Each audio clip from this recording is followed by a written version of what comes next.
You got barbecue back there, and you didn't invite me. Hurt my feelings. Welcome back to another weekly episode of Dynasty Theory. I'm John Bauer on X at the Bauer Club. We have Dan Lamagna at FF Coach Dan. What's up, Dan? JB, good to see you, man. Coming off, it's been a wild Sunday into Monday. You know, my Phillies winning exciting fashion in the ninth inning. My Cowboys edge your Steelers. I don't know if you made it up as late as I did, JB, but it was worth the sleep deprivation. But then my freshman team that I coached, kind of, I don't know, 6-6, JB. I mean, I got to get a little more red zone offense going, but it's been a fun 24 hours of sports. No, I fell asleep. I want to say it was about 2 minutes into the game, and that's not an exaggeration. I was out of town this weekend, and I wasn't making it up. I think Mitch told me a little bit about your weekend out of town there. I think you partied it up a little bit there. Yeah, and he as he typically does, he held down the fort on the weekly start sit show, but we'll be back with vengeance. We'll be back with vengeance next week. Tonight we want to spend some time talking about the running back position. We've spent a lot of time recently talking about every other position, but I feel like running back has been a little bit neglected here on Dynasty Theory. So kind of discussing some 1-2 punches that we've seen early in the season, but where one of the backs is a fairly highly sought after dynasty asset. You know, Dan, there's a ton of backfields we could spend time talking about. You know, during the offseason, we've talked about Tony Pollard and Tajay Spears. We've talked about Najee Harris and Jaylen Warren. The list goes on, but there are very few backs that were getting the off-season startup draft capital or the trade market value like backs such as Bijan Robinson, Breece Hall, Jahmyr Gibbs. So I want to spend some time here. What are your thoughts overall? Because I know during the offseason, Mitch was a big proponent of getting 1 or 2 backs somewhat early in the draft, depending on where he was from a draft position standpoint. The running back position in general, if we always talk about KTC and fantasy calc just for quick market values, but if you go on KTC and you give it a little bit of a tight end premium boost, the first running back in their rankings is 15th overall. Fantasy calc is 16th overall. Does that surprise you with what we've seen so far? Oh, man. I think what we've seen is, I wouldn't say I'm necessarily surprised from what we talked about in the offseason to now. There are some guys I'd obviously like to see a little bit higher and some guys I'd like to see a little lower. Like some of these old heads, JB, are up at the top of the scoring ranks at this point in the year. And when we look at running backfield situations tonight, like, most of my rosters, I think, especially now that the bye weeks are popping up, is kind of let me know where my depth is, like how I'm kind of stationed at each position. And I always want to stay strong at running back, but I also want to be very careful too of how we construct our rosters and not overpaying for them. And, finding these handcuffs or these 2 running back situations that we're looking at and seeing, hey, where do these other running backs fit in our depth as we manage our roster at this point in the season and then moving forward. So, I think we look at those fantasy calculator rankings. I think we got to really break it down and put some things in perspective, how this fits our dynasty roster construction moving forward and into the future. And I think it's interesting because we talk about these guys and you talk about roster construction and how it fits your team. If you're not contending, or if you're in the middle of the pack and you want to position yourself for kind of maybe a younger build looking ahead to next year, there probably still is a market for these guys. And these guys specifically being Bijan Robinson and Breece Hall, with their lack of production, but you have the name value, you have the pedigree, you have the historical production and hype associated with both of them. And, so you can pivot off of them if you're looking to go towards a rebuild. But if you're contending, I still think there is a little bit of a market that you could jockey yourself here into a better position. And we'll talk about some of the trades, but I think for the most part, the fact that they are both, and Jahmyr Gibbs too, but he has been producing, but the backs that were at the top of the draft boards, the top of the dynasty value during the offseason, they're still there despite the, I don't want to say lack of production, but lack of ceiling that we've seen. When you invest in these players, Dan, it's like, okay, I'm investing in them because they're young, but I think they truly give me a positional advantage. And you spoke about the old heads. Look at the guys that have just been productive. Derrick Henry, Alvin Kamara, not necessarily old, but discounted. Kyron Williams, and those names that I mentioned, a little bit on the higher end from a offensive production standpoint from their team in general, right? Yeah, I mean, that's kind of the frustrating. The young guys that we were banking on, we're hoping to have that edge. They're not hurting us. They're 10 to 15 in the rankings, but if you told me Alvin Kamara was going to be second and Chuba Hubbard was going to be seventh in scoring, and the James Conner and Aaron Jones are going to outscore these young dudes, I'm a little depressed right now, man, because I'm not getting my edge on you like I thought I would, JB. You're managing a roster where, hey, I'd rather build it around a young receiver than I would a running back. So if you could kind of eliminate my edge by getting by with those backs, and then maybe you got some younger backs on your bench for the future or some draft picks where you'll get younger later, you're in good shape. Yeah, we've talked about this previously with the lack of the edge that the high-end quarterbacks might be giving you.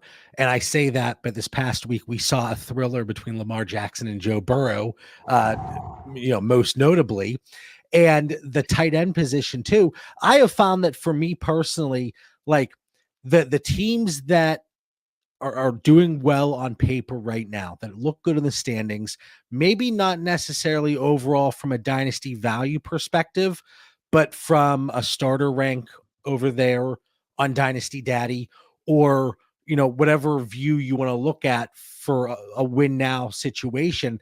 It's the older backs, it's the still anchor quarterbacks, but you can get away with some of these guys like a Geno Smith, certainly a Kirk Cousins this past week, but like it's not coming into play with these young stud running backs, the young stud tight ends. That's not where you're getting the advantage. So let's dig in a little bit here. And I spent some time this evening, Dan, digging up some numbers and metrics, and I want to throw those out before I get your thoughts on Bijan Robinson and Tyler Allgeier.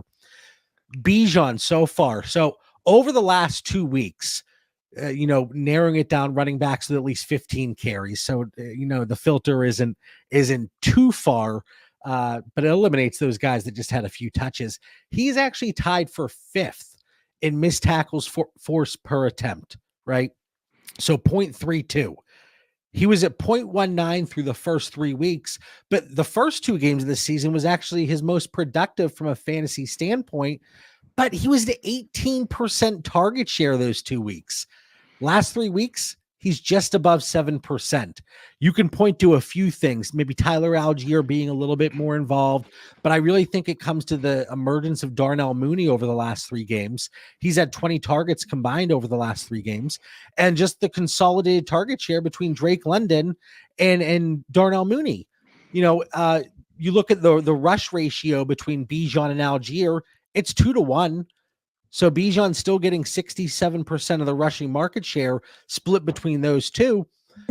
But also we talked about, the guys that are performing well are for the most part on teams that are producing. Bijan's only had 3 carries inside the 10. For context, Dan, Kyron has 15 carries inside the 10. So you can kind of remove any inefficiencies as long as you're getting those high value touches inside the red zone and inside the 10, inside the 5, but also in the receiving game. And that's something that Bijan Robinson just really hasn't seen so far this year. Yeah. And I wouldn't let it panic me. And I think you mentioned a little bit earlier, like, hey, these are guys that if we wanted them in the offseason, early part of the season, we couldn't even sniff them. Like people were asking for like first upon first. Now what you hope, kind of like a stock market, like, is there a little bit of a window to obtain them? He came out of the gate solid, as you mentioned, in those first few weeks. And then if you remember, he was nursing a little bit of an injury so now the coach him, he's kicking in. He was nursing an injury going into the New Orleans game week 4. And I'm sure Atlanta's smart and saying, hey, he's nursing this injury and we got a quick turnaround in week 5 being a Thursday game. How much, do we want to pound Bijan or make sure there's some gas left in the tank for a Thursday game? Because they got to get these running backs through the whole season. So I think you have that little, preservation factor there with Bijan. They've got a good running back in Allgeier, so they could balance it off. Hey, we need to take a little bit of load off of them. We could do that with 2 backs in this kind of matchup. And Kirk Cousins has been hot. You mentioned, Mooney emerging. So I think from a dynasty perspective, I think you got to look at the whole picture. And if there is a window to get him, I'm going to be really aggressive now because that window could close at any time when he has a huge week. At the end of the day, he's still one of the youngest running backs in the league. That's a stud, and the team's building around him, and we know we're going to have him for a long time. So to me, that's more important than, hey, maybe I could trade some of these guys as tools that are ranking pretty high that I know aren't going to have the lengthy career that a Bijan's going to have. If I'm going to build around a running back, he's got to be young. Yeah, and we talk about the way the position, it tends to get flipped upside down more quickly, more than any other position, because it comes down to the shelf life. But like just going through the names here, you look at the fantasy calc rankings, Bijan Robinson not necessarily producing at the level we want. Breece Hall not producing at all the last 2 weeks. And, I keep skipping over Jahmyr Gibbs on purpose because we are going to get to him and Breece Hall eventually here during tonight's discussion. But then it's like Saquon Barkley, 27-year-old back. Jonathan Taylor, people were kind of worried about, well, what's it going to look like? And he popped off a nice game 2 weeks ago. He was out this week. Etienne, he's concussion. Kenneth Walker's been productive, but we always talk about like the guys that could really inject life within a position. We talked about it with tight ends during the whole offseason with Kincaid, Laporta, Brock Bowers. I talking to you, Dan, I can't believe Brock Bowers slipped my mind there, but like, it's such a unique situation because we were hoping and expecting these guys to come out the gate and produce. Breece Hall, he's getting Aaron Rodgers. That offense should be far more efficient. And we saw what Breece Hall did last year coming back from injury. It didn't matter. Bijan Robinson, he gets Kirk Cousins. And we're hoping this offense really opens up and it's going to benefit him from an efficiency and a high value touch perspective. And like I said, we just haven't really seen it yet. But I'm with you, Dan. I'm not saying we need to be really worrying about Bijan Robinson. Like I said, one thing that you can really point to is the missed tackles forced per attempt, and being tied 5th over the last 2 weeks. Like that shows that he's still being efficient and making the most of opportunities that maybe weren't necessarily there for him. So I still think Bijan, he is in my top tier still for running backs. The only thing I will say, the running back position overall, like I said, KTC, the first running back off the board right now is 15th overall. Fantasy Calc is 16th overall. In 12-team Superflex tight end premium formats, I would have a really hard time taking any of the running backs in the first 18 picks or so. And then you're already a little skeptical. And listen, I know as listeners, people are probably thinking, hey, there's a little bit of panic a few weeks ago over Caleb Williams, over Garrett Wilson, over Kyle Pitts. We just need to be patient. These guys are going to bounce back.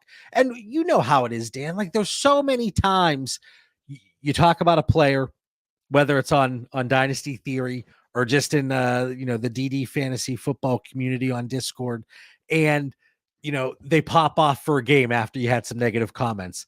But it's always very cyclical. People, they have their spike weeks, they have their lulls. So, we spoke about Garrett Wilson last week, right? You were still on the Garrett Wilson wagon. He went out and had a nice target share. Guess what? I wasn't able to move any of my Garrett Wilson shares at the market cost that they should have been going for. So I still have them. So when we talk about players, even if we are maybe a little negative or that P word, a little panicked maybe, we're not dumping these guys just to dump them. We still need the return necessary. And a lot of that is based on market conditions. And that's where the market inefficiencies come into play. So like Garrett Wilson, for example, I was not able to move any of my shares because people didn't want to pay the price. So I still have, so I just want to get that disclaimer out there because a lot of the comments on the recent episodes, and I always appreciate the feedback and I love the level of activity from our listeners, but it's all about the market. And if it's not there, we're not advocating to just dump these guys. So I want to make that clear. No, but it's the beauty about Dynasty Fantasy Football. We could trade weekly, and we're always trying to build a roster. Sometimes we're building it for a quick edge, but we're looking long term. So, hey, Garrett Wilson, you weren't looking to dump him, but you're saying, hey, maybe now's the time I could see what's out there. It didn't work out. Hey, we know stars, they're going to find a way to get those players the ball. He did, and JB, the market might be a little hotter right now. All right, so let me ask you. Let's get back to my little tangent there because I've been thinking about that, and I don't want to be panic pushers over here. I don't want to be fear mongers, if you will, and I think that's very important to really throw that out to our listeners. But Bijan Robinson, running back 2 on KTC, running back 1 on Fantasy Calc, 12-team Superflex, start 10, 0.5 PPR. Bijan Robinson or 2, let's call it 2 mid 2025 firsts. 12-team league, it's only half point PPR.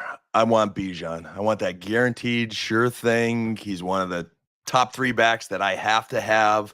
Again, even though he's like 12th overall in scoring and we would love for him to be top 5, hey, teams, these games are going to get more important and the weather's only going to get colder and you're going to have to run the ball in November and December and you're going to want Bijan on your roster. So give me that lock, signed, sealed, and delivered RB1 for many, many years. Bijan. Now, can I ask though, is there a situation, like context is so important and obviously it's very difficult to get context when we're just running through these trades that we pull from dynastydaddy.com. But is there a situation that based on your league and your roster, you're more likely to hold off and maybe allocate those resources elsewhere? Or are you leaning more towards, hey, I'm taking Bijan and I'll figure things out later elsewhere? Are you talking from the person of like what's the roster situation, JB?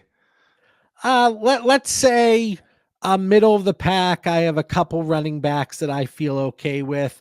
Let's say James Cook, Christian McCaffrey, Travis Etienne were my 3 core backs. Yeah, I want to get a hold of that Bijan. Like when you look at McCaffrey, we have injury concerns. We're taking him as a win now. You can't pass him up in drafts. Travis Etienne's getting a little bit scary right now. James Cook's solid, but Buffalo's kind of like a roller coaster. I just want that steady running back that's in his early 20s that I'm going to get a long window out of him. And that's where I'm looking to say, hey, I'm going to either hold if I have him and I'm going to build around him because that's the kind of, even if I was struggling, if I want to rebuild, I want to rebuild with Bijan. If I'm got an opportunity to buy him because there's a little window open now, I want to buy him. He's just the kind of running back I want to build my team around him. And there's only a few of them. There's just only a few of them possible. And there's probably some people out there, JB, that say, hey, I believe in the 0 running back. I don't need it. I'll figure out the running back position. I'd rather build my roster another way. I respect that. There's a couple ways to build a dynasty roster. We've talked about that. But for me personally, if I could get a Bijan, a Gibbs, a Breece Hall, I think Jonathan Taylor was kind of like my 4th in that mix this year. They're the guys I want to try to anchor around. Now, hey, if someone wants to overpay, truly overpay, we'll listen. Don't forget to hit that like button if you're watching. Don't forget, and I'm sure you already are, but subscribe to the DD Fantasy Football YouTube channel. And what I've been doing, it's kind of been later in the shows, Dan, but if you're watching right now and you've gotten to this point in the video, what is your point on Bijan? As a listener, are you willing to move to, call it mid 25 first in 12-team Superflex formats? And in this specific situation was 0.5 PPR. Or does context really come into play more? Or are you one to say, hey, I'd even maybe add a second in there to get Bijan and get something done here? So drop your comment, drop your thought in the chat. I that's one of my favorite things about being able to put the videos out and not just the podcast, because you get the comments. I try to jump in and get in there, little spurts, answering what I can, but it's always great to get feedback. All right, Bijan Robinson or Caleb Williams, 12-team Superflex PPR. Hey, if it was a startup, I'd be drafting Caleb. So if we're in season and we're trading and wheeling dealing, we're playing Superflex. Man, I'm in on Caleb. I'm just high on him, high on the talent. Give me that Caleb. I have a lot of Caleb Williams. So as much as I love you, Bijan, I'm gonna figure out my running back position. I want to be just super solid at quarterback. Not leaving that up for chance, JB. Like I said, some of the comments, people were very upset with me a few weeks ago. Now might be the chance to redeem myself, fans of Caleb Williams. I will take Caleb Williams here in 12-team Superflex formats. Here we go. He's been a guy, he's moved down a tier, up a tier, down a tier. Like there's several players, like they've been teetering back and forth. I think there's still a lot of room for improvement. Sure. But Caleb Williams, we've seen a little bit of that as the early stages of his career. Yes, he's only 5 weeks into his rookie campaign, but in this situation, running back or Caleb, I will take Caleb. But still, for context, if you have not checked out my Dynasty tiers that are available within the DD Fantasy Football Discord, there are still 7 quarterbacks I'm taking over Caleb that are completely tiered above him. And then I have him tiered with Jordan Love and Jalen Hurts. I know a lot of people are going to be upset by that, but that's where I am right now. So not completely neglecting Caleb, but still having a few guys over him that I do prefer. And that's okay. I won't hold that against you, JB. Like, again, I think you got to be a little risk adverse. It's kind of like the stock market. There's going to be some bumps for a rookie quarterback like Caleb Williams, especially when their O-line's weak and their play calling is sometimes suspect. But there's ups and downs with Bijan, as we're seeing right now, too, as a running back. So be patient, but he is a talented dude. So I'm glad you're coming around, JB. I'm glad you're coming around. Listen, it wasn't. Coming around. I was vulnerable. You were skeptical episodes ago. I was vulnerable. I wasn't thinking clearly, but tonight I'm staying hydrated. I have water. I have tea. I'm in the right state of mind. All right. Bijan in a 25 third or Nico Collins, PPR, 12-team Superflex. This is getting harder because off season, maybe week 1, week 2 would be no-brainer Bijan to me. We have seen Nico just be the dude, man. Like, he has been top 3. He is just awesome. But I would rather figure out my wide receiver situation than lose Bijan. Even though I love building around young receivers, and he's mid-20s, Nico? So he's still in that young wheelhouse there. It's a close trade. If you have to start 3 receivers, Nico could be very tempting. So I think it really depends on your roster construction. You could talk me the other way, but at face value, I'll go Bijan in the 3rd. I'm going to go Nico here. I know we now have the hamstring injury, and the initial report was day-to-day, now week-to-week. He has shown he is just an absolute stud. And think about this week, like he went out early in the game. He still put up like 15 PPR points basically from one play. That's how explosive he can be. And while we are recording Monday night, the video usually drops Tuesday evening. But Dan, K. Adams initially Devontae Adams was going to be on the Up and Adams show on Tuesday morning. She just came back and said, lots happening at the moment. He won't be on tomorrow. So I'm wondering if there's a reason. Something's brewing. There was a quick change in direction there. So by the time everybody watches this, we'll have more clarity, hopefully, on what's Might be going traveling. on. Might be traveling. JB, let me ask you this, though. So Nico's been awesome. And I'm taking out week 5 in a hamstring pool. Nico was 15th overall through 4 weeks. All right, which is obviously a lot higher than Bijan was overall. But the real heavy volume running backs, Kamara, Barkley, Derrick Henry, Kyron, were still all higher than Nico. And they're a lot older than Nico. Like, do you want to lose that value of the position? That's where I wonder, I'm scared to go the Nico side because of that value of the position and Bijan's upside over a long period of time. See, that, if anything, pushes me more towards Nico because you can find ways to supplement that running back room for far, far less. The way things have been playing out, like Nico, at this point, he is a week in and week out absolute stud. Like you're not getting the lulls. 6 for 117, 8 for 135 and a touchdown, 4 for 86. Like if his bust games are 4 for 86, like he needs to be right up there in the conversation with some of these top guys. So for me, I am, that pushes me more towards Nico than anything, because then, you have the little bit more insulated value because he is tied to CJ Stroud, but then you're not forced into situations where it's like Deebo Samuel, Michael Pittman on, who's going to play week in and week out, Xavier Worthy, Deontay John, like those types of wide receiver rooms. So give me Nico either way there. Yeah, I mean, it's league-winning production without a doubt. I guess my running back room would just have to be youthful enough. Brian Robinson, James Cook, maybe you got to take Bigsby and some depth with a J.K. Dobbins. Like, if there's just enough meat in that locker room, JB, I think you could sway me on Nico. Okay.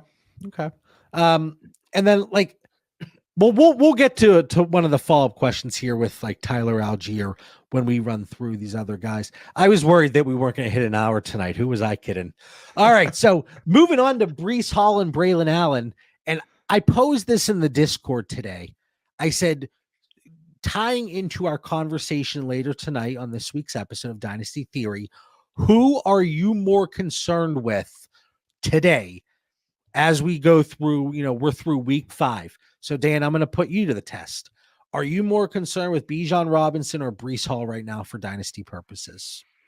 And if you say neither, then my follow-up question is, if both of them are the same cost, which one do you go to acquire? I'm more concerned with Breece Hall for a couple of reasons. Nothing to do with either running back's individual talent or anything like that, but it's a combination of the dysfunction in New York. There's a team trying to find their identity, trying to find their way, and they're losing, where Atlanta's winning. They've got a good feeling in that locker room, and everybody knows Bijan's the clear back. As good as Allgeier is, he might be a little pesky to us Bijan owners from time to time, but there's no doubt that it's all Bijan, and he is the guy. When you go to New York, there's a lot of Braelon Allen buzz. How do we use him more? How do we get him? It really feels like a 1-2 split almost. Like it feels different. And I don't know how much statistically, I'm sure you've been in the spreadsheets, JB. I don't know how statistically close it is, but it feels close. So I'm worried about team struggles. I'm worrying, if the team's struggling, the running game's struggling. If they can't figure things out passing, they're putting 8 in the box, and that's not happening in Atlanta. You put 8 in the box, Kirk Cousins is going to pick you apart. Not that Aaron Rodgers can't do that, but for some reason, the Jets are sputtering. They're not as well coached. Yeah, just like I did with Bijan Robinson, I was kind of looking at these other backs, Breece Hall being one of them, and what we saw maybe the first couple games in the season versus the, weeks 4 and 5. where Bijan Robinson is still forcing missed tackles at a very high rate. 33rd out of 36 running backs in that same category that I mentioned with Bijan Robinson. That's where Breece Hall is.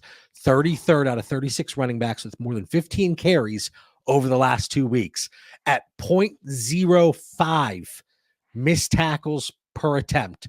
He was at 0.17 through the first 3 weeks, and we've gone down to 0.05. But again, I don't know if that really speaks to Breece, like you said. I think there's other issues there. So maybe Davante Adams, he's getting on that flight and he's going to join his old buddy in Green Bay. Green Bay. Oh my gosh. From Green Bay in New York. Brain fart there. But and where Tyler Allgeier hasn't necessarily been fantastic, not to say Braelon Allen has been fantastic, but he's providing a lot more from a missed tackle perspective. I think he's doing more with the little opportunity right now that Breece Hall and Braelon Allen have. And he is going to be a little bit peskier ultimately when you're comparing Tyler Allgeier with Bijan Robinson and then looking at it in the same breath with Braelon Allen and Breece Hall. So you and I are in lockstep there. If there is concern over one of the two premier backs that we saw as workhorses coming in, I think it's pointing more to Breece Hall than it is Bijan Robinson. So this is another question that I pose to everybody right now in the comments. If you're concerned about one of them, who's it going to be? Or are we both out of our minds and, hey, they're both going to be just fine and they're both absolute studs and they need to be valued as such? Let us know. Yeah, I love hearing the listeners' feedback and comments. And, I'm curious too, how much for Bijan his health maybe hindered the volume that he hasn't completely gotten. And then with Breece, how much is it maybe Nathaniel Hackett holding him back? Like, I feel more confident in Atlanta that Zach Robinson will figure things out and Bijan will get healthier. Could the Jets figure things out? Or, hey, maybe it was matchup specific with Breece Hall. They have the Denver, whose defense has been really underrated, and the Vikings defense has been stellar. They're 5-0. So, hey, maybe matchups there, and maybe there's more hope in New York. But for me right now, JB, I'm a little more worried about Breece. All right, well, let's look at some of the recent trades that are pulling up on dynastydaddy.com. Breece Hall for Rashee Rice and a 27 first, 12-team Superflex, start 9.5 PPR. Yeah, for me, this one's easy. It's a smash Breece Hall, and it's a combination of, we talked about Rashee Rice last episode, injured off-field stuff. I'm just out at the moment. And then a 27 first. Anybody who knows me knows I'm just not that patient to wait to 2027. So let me enjoy these prime years of Breece Hall. Breece Hall for David Montgomery, a 26 first, a 25 second, and a 25 third. 12-team Superflex, start 9 PPR. A lot of start 9 situations in these trades tonight. But what about that one, Dan? This one is hard, but oh man, like David Montgomery looks really good. He's 27 years of age. And I would say he definitely has a good 2-3 years left in him. So if you're going to give me Montgomery a 26 first, like I think Montgomery might, with that Detroit line, score close to Breece Hall over the next 2 years. And then you're going to give me a 26 first. Never mind, you're also getting a second and a third. I think I'm going to take Monty in the package, JB. Okay. And it doesn't surprise me with, our previous conversations around Rashee Rice, especially last week's episode, and then just the difference in the picks between 26 and 27. What's your take on that? Because one thing I say, like, it feels gross.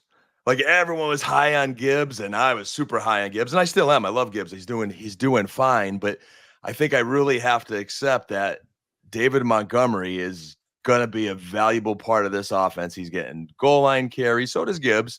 But I mean, the volume's there. That O-line's incredible. There's no signs that's going to slow down. The only thing I wouldn't know is, is Monty, when's his contract up? That might be a little bit of a question. I'd hate to see him leave Detroit. Then I might regret this trade. As long as he's going to be in Detroit at least next year. Through 25. So, hey, we got him 2 years, and then you have a 26 first coming your way. I like that. Yeah, this one is a little bit more palatable for me. the 25 first. I'm not thinking about it nearly as much. I would go Montgomery in the 25 first and second, but 26 first with it being start 9. I think we can leverage that pick in another way. Again, it sounds super gross on paper, and if you were coming into the season and you had Breece Hall and somebody offered you this, you would scoff at it. You would scoff at this offer. But again, like, is it a realistic possibility that Montgomery outscores Breece, like you mentioned, over the next 2 years? Absolutely. I think our sample size of David Montgomery in Detroit, I mean, it's large enough. All of last year, 5 weeks of this year, the data kind of tells me there's no reason that Monty can't keep up with him for a year and a half. My only thing here is like the touchdown upside is tremendous. Like every game this season, David Montgomery scored. I think the streak goes back to last season as well, if I'm not mistaken. I'd have to go back and look. But if those touchdowns start to slow down, and we know the extreme ceiling that Breece Hall presents whenever he is healthy, whenever he is given the opportunity, and there's, the offensive line is at least competent. Oh man. There's no signs of Detroit slowing down. I know. Like, that offense is great. O-line's going to be great for another year. The receivers are great. The quarterback's above average. The defense is getting better. Where the Jets, you got to worry. Like, there's no signs that it's going to get better in New York. Rodgers isn't getting any younger. I know. That's a good try. I might have to look at like something like that. I don't know. I just, here's my thing. Like the first 2 weeks of the season, Breece Hall, like, he still has that receiving upside, and like the Vikings, the Broncos, it kind of went away these last 2 weeks. Oh my gosh. To your point, I pull these trades so I don't have to answer them, Dan. But to your point, if you could get a 25 first instead of a 26 with a Montgomery, then it's even more attractive, because now you're not even waiting. Yeah, I'm wondering if there's value being left on the table here. That's, oh my gosh, I'm dilly-dallying here. 5. Yeah, 4. I'm okay with the package here, even though it's starting out. Okay, all right. Next one here: Breece Hall for Kenneth Walker and Rhamondre Stevenson. 12-team Superflex start 9, 0.5 PPR. There's another one that feels gross, but I really like Kenneth Walker. Like, he's like that right after the top 3-4 guys we talked about. Kenneth Walker's up there. I know he missed 2 games, but boy, when he hasn't missed, 33, 26, 40 points. And Stevenson just got himself a nice contract. I know he's had a little bit of fumbling issues. That's concerning, but coach sent him a little message this last week, and I don't know if he really responded. 12.85 points, and I think he fumbled again too. So I don't know. I'll probably lean Breece. I'd probably go with Breece, but that's tough. I'm a little worried about Rhamondre. I mean, how could you fumble? Rhamondre didn't fumble this week. Am I reading that wrong? Let me go already. Against Miami? Oh, I think I had my settings stuck on 4 weeks. My bad. 89 yards, a touchdown, 4 receptions, no fumbles. That's okay. I panicked. Because I was still in like 4 weeks in the settings, because I was going back a little bit. So yeah, he responded very well to the not being a starter, which is encouraging, so he played better. So, I mean, you're getting 2 running backs for 1, which is very valuable. And Kenneth Walker is very close to Breece Hall. So hopefully New England will get better and Rhamondre will be consistent. So does the oblique concern you though with Kenneth Walker? Like that's popped up 2 years in a row now. Yeah, I mean, he's been getting a little bit dinged up. He's another guy that runs aggressively. We've heard Mitch's concerns about Pacheco. Okay, Kenneth Walker's a little bit of a ferocious runner himself. Yeah, he was slowed up a little bit last week, but he had 7 catches. Of course, this is half PPR. But you like Breece for the catches too. So I'm not going to let it scare me away, JB. At 23 years of age, if this oblique issue has happened around like 25, 26, I'd talk about it a little bit more. But at 23, I'd remain bullish with Kenneth Walker. Okay. So the proof is in the pudding, if you will, in terms of Dan being a little bit more concerned with Breece Hall than Bijan Robinson. And I think that's reflected in his responses there with the last 2 trades that we discussed. I threw Gibbs and Montgomery in here. Now, this one is just sunshine and roses, but here's the thing, like Jahmyr Gibbs, I think we're kind of having this same conversation that we are having with Bijan Robinson and Breece Hall. If he doesn't find the end zone twice this last week against Seattle, he has 0 receptions over the last 2 weeks. And you think about Jahmyr Gibbs, that's pretty surprising. But he's catapulted himself up on KTC to running back 1, and he's running back 2 on Fantasy Calc. So people don't care how you're getting your points as long as you're getting your points, and he's doing just that. Yeah, and that's the thing about the Detroit offense. Like, just it's so efficient. It's just a little bit of luck, I think, kind of creeps in there. Who's on the field in certain situations. Detroit is telling you that, hey, we're not going to have any tendencies. We will throw it to either of these guys. We will run short yardage with these guys. We will run goal line with either of these guys. Whoever's fresh and just gives us the best chance, they're going to find production. So even though Gibbs didn't have catches the last 2 weeks, I mean, he had 4 and 7 the first 2 weeks, and he just made it up with, end zone touchdowns, or he just finds a way to get the point. So, and Gibbs, he's been super efficient, like we would hope and expect from a player like Jahmyr Gibbs. Yeah, and just looks explosive. Like he passes the eye test. And when you look explosive, you're putting up great stats, and you're only 22 years of age at running back. You're on a great team. I am super high on Gibbs, just like I am Bijan. I mean, those 2 are the dudes. Can't get enough. And I didn't want to spend too much time on these guys. We talk about red zone and inside the 10 work. Gibbs and Montgomery, they have 7 and 10 carries inside the 10 respectively.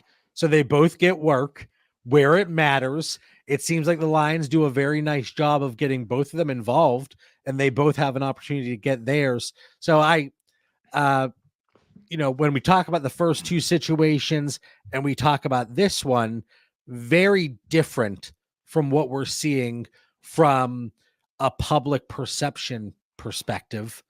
Say that 5 times fast.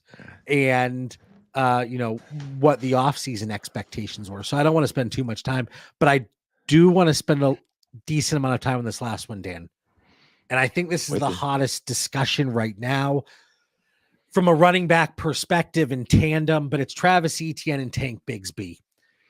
I want your overall thoughts before I dive into things on what I kind of was digging up earlier today. But Etienne, Bigsby, Dynasty perspective, how are you feeling about these 2 guys? What are your thoughts? Oh, man, I am very high on Tank, and I was of the preseason hype that we were trying to figure out on Dynasty Theory of like what's real and what's not. Tank was one of the guys I was buying in the offseason as far as being real. I thought he just settled into the system. Having coached running backs, like he passed the eye test in the preseason. He just looks so big and so fast and explosive for his size. So I was like, okay, I'm up, because Tank Bigsby was super cheap, right? And in the offseason, you were able to obtain him very easily. I wish I was even more aggressive.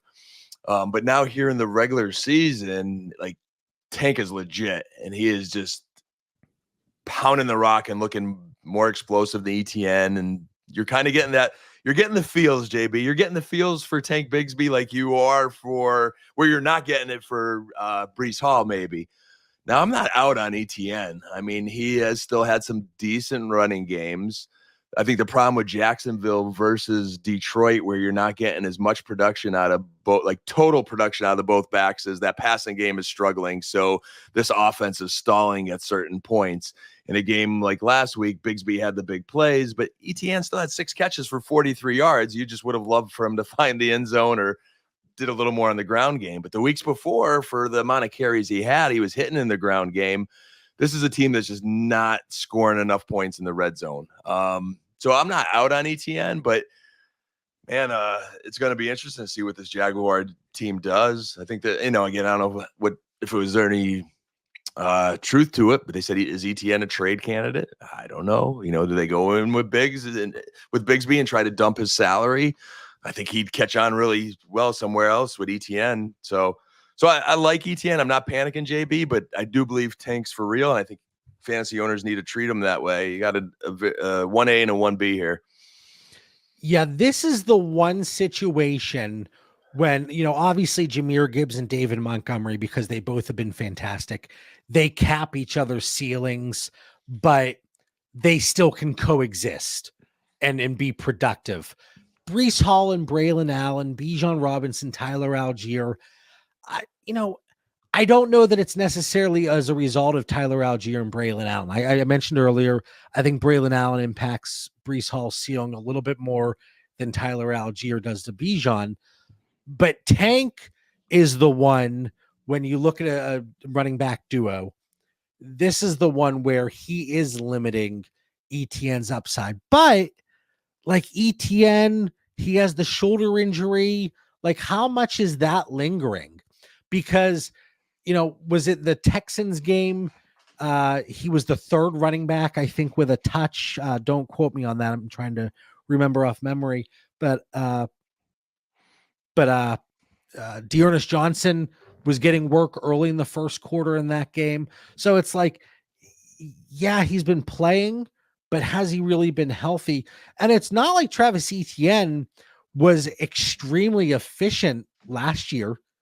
He had the touchdown upside with 11, but he was sub 4 yards per carry.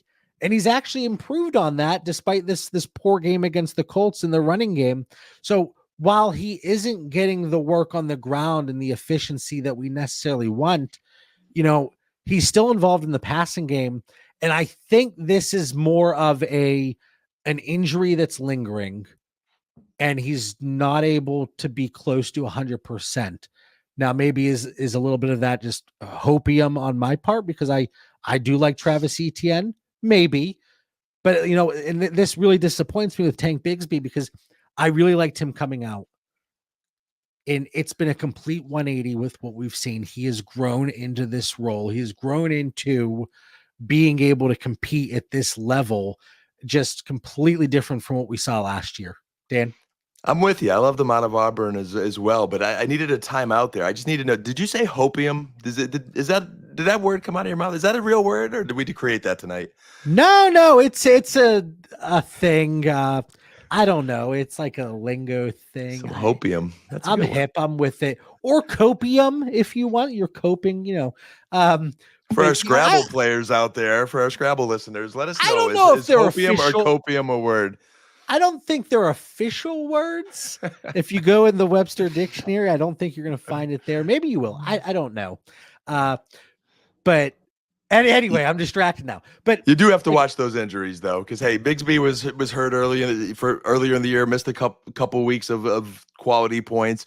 When he's been healthy, he's crushing it. When Etienne's healthy, he is explosive as well. So I think the concern here is in that Jacksonville team. Like they've got to figure some things out, because they're kind of dysfunctional, like the Jets. Yeah, and hopefully Trevor Lawrence can turn the page here, and he kind of builds off of that game that we saw against the Colts. But like Travis Etienne tied 15th out of 36.18 missed tackles forced per attempt. He was at 0.22 last year. So it's not like he is really just completely regressed here. 3.7% explosive run rate last year. That's carries that go for at least 15 yards. He's at 3.8 this year. So again, pretty similar. Slightly down in route participation, 50 to 44%. But again, you like inside the 10 carries, he has 6. And we talk about a guy like Kyron with 15. And then you go over to Tank. He's 5th in the NFL over the last 2 weeks with 191 rushing yards. He's number 1 over the last 2 weeks. When you look at running backs with at least 20 carries, his explosive run rate is 20%. That is absurd. He has 75% of the team's carries inside the 5. He's number 4 in missed tackles per attempt, 17.5 PPR points per game over the last 2 weeks. And Etienne was running back 38 during that time in PPR formats. But like, here's my thing that I don't want to say it's a concern with Tank Bigsby because he was dirt cheap when people were acquiring him, such as yourself during this offseason. 9% route participation, not target share, route participation. That is super low. So as bleak as it's been for Travis Etienne, the silver lining for him is, despite the inefficiencies that we've seen from a rushing perspective, and that could be improved, and the involvement of Tank Bigsby and how explosive he's been, he still isn't tapping into Etienne's receiving work, which again is a nice positive sign and still a glimmer of hope for Travis Etienne moving forward. I think the bottom line is it just depresses me about my Trevor Lawrence shares, because there's enough talent here at running back and production where, you know, Trevor Lawrence could only score 16 points versus the Browns, where everyone else in the NFL is slicing them up. Something's got to get better in that passing game. Well, it's not something is going to be Brian Thomas. We've seen it already. He's going to just. If it wasn't for him, geez. Hey, Christian Kirk has been respectable. We're getting there. I mean, the Colts defense makes everybody look good. So I mean, I'm a little more concerned with that week 1 through 4 Trevor Lawrence production than week 5. That week 1 through 4 Trevor Lawrence production, that entire 23 Trevor Lawrence production. So the sample size is there. We're traveling to the Bears here in week 6, so this might get a little scary. Yeah, well, then their defense has been okay. But now, like, so we talk about Braelon Allen. Look at what he's done so far. He has an elite running back ahead of him. Braelon Allen on KTC is running back 20. Fantasy Calc running back 25. We have seen Tank Bigsby just crush it the last 2 weeks. KTC running back 32. Fantasy Calc running back 41. So that price discrepancy for me doesn't necessarily make sense. And I don't know how much of it is just Braelon Allen. He's a rookie. The expectation is that he will improve, much like we saw with Tank Bigsby, even Tank Bigsby was horrendous in 2023 as a rookie. So I think if you do believe that Travis Etienne is going to continue to give up work and opportunities to Tank Bigsby, and Travis Etienne is going to continue to not be as efficient as we may like, Tank Bigsby is still a guy that you should be probably looking to buy at his current cost. You know, especially the opportunity should be there if a team that's not contending has Tank Bigsby. You know, a lot of people want to unload running backs. I think there could be something there possibly. So at least explore the opportunity. Don't get carried away. Don't go overboard, but just explore what's out there. I love the comparison you gave versus Braelon Allen as far as value. I love them both. I'm super high on Braelon Allen, but I'm recognizing in Dynasty and leagues where I don't have them that those other owners are very high on Braelon Allen as well, and they're not moving them. So if you could go get Bigsby, who I still think is, I don't know, maybe a little bit less after this past week, but a little more obtainable than Braelon Allen, you could get him at a value. And I know Braelon Allen, like he's been a little bit more involved in the pass game. Like I said, 9% route participation for Tank, but like who is more likely, forget about injuries, but who's more likely to supplant the starter between Braelon Allen and Tank Bigsby? I think most people would say Tank Bigsby. But again, like I'm still a little bit higher than market now with the market dipping on Travis Etienne. Like I do think a lot of this is a result of health issues, but does this continue to linger? We'll see. Hey, we'll also see Foster Moreau just caught a touchdown from Derek Carr. Not to segue, but I'm actually starting Moreau in a league, so that makes me happy. There is one league I have to look at. I think I was up 9 points and they had Foster Moreau. I don't know if it was tight end premium or not, but if it's not, he's at 7.7 right now. So every dynasty owner going against Foster Moreau, and it's probably rare, but they're in shock right now. Yeah, like what are we doing? Come on. I mean, bye weeks though. I know Mitch had a rough bye week with his Lions on bye. He has several teams that had 4 Lions as starters. So this was a rough week all around for me as well. So let's get through a few trades here involving Travis Etienne. Travis Etienne in a 25-second or Devonta Smith 12-team Superflex start 10 0.5 PPR. To me, the PPR is what makes or breaks this trade. At half point PPR, I'm still a believer in ETN, and you're going to give me that second. I just value that running back position. And it probably, again, roster construction will always come into. If you've got a weak receiver situation, you have to start 3.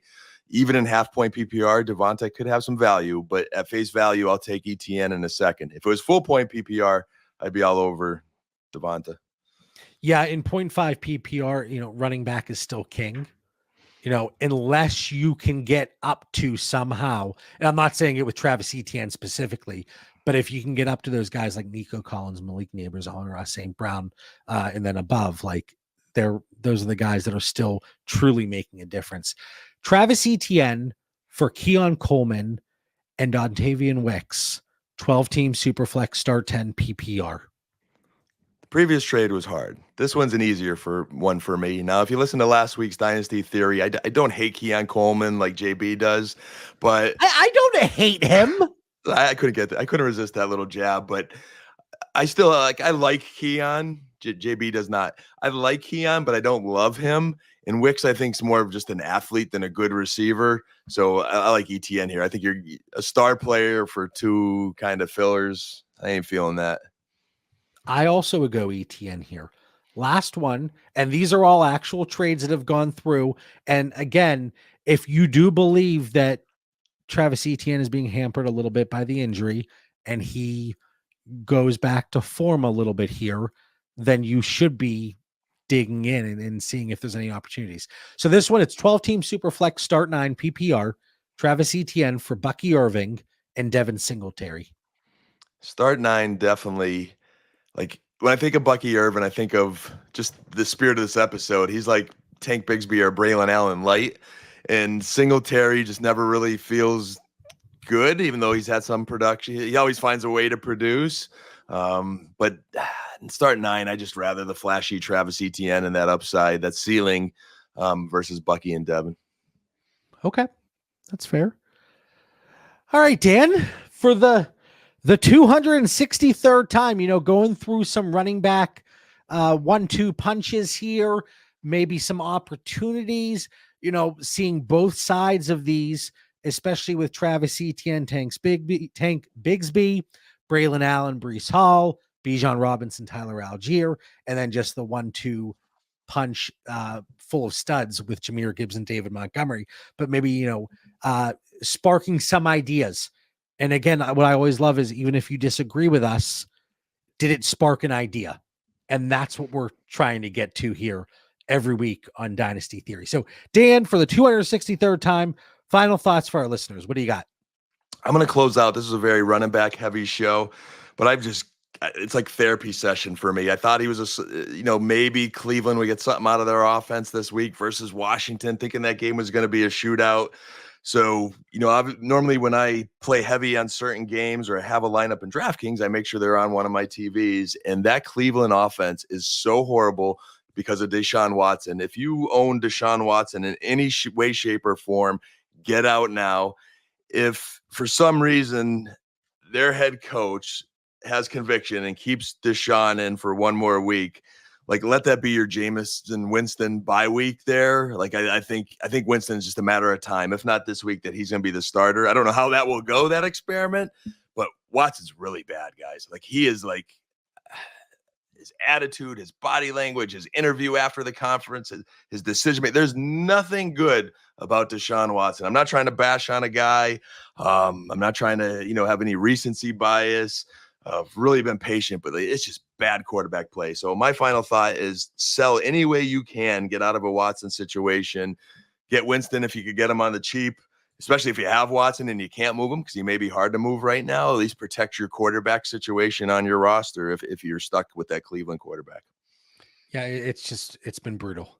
It has been absolutely brutal. I moved a share in a 12-team super flex a couple weeks ago for a 26-second. And when I made the move, I was like, I don't feel great about it. And it's been okay.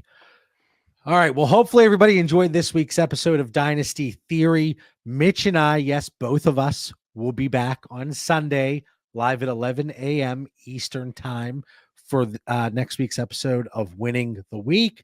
And then hitting your feeds next Tuesday will be another weekly episode of Dynasty Theory. For Mitch Sorensen, Dan Lamagna, I'm John Bauer. Have a great week. Thanks, everybody. Peace.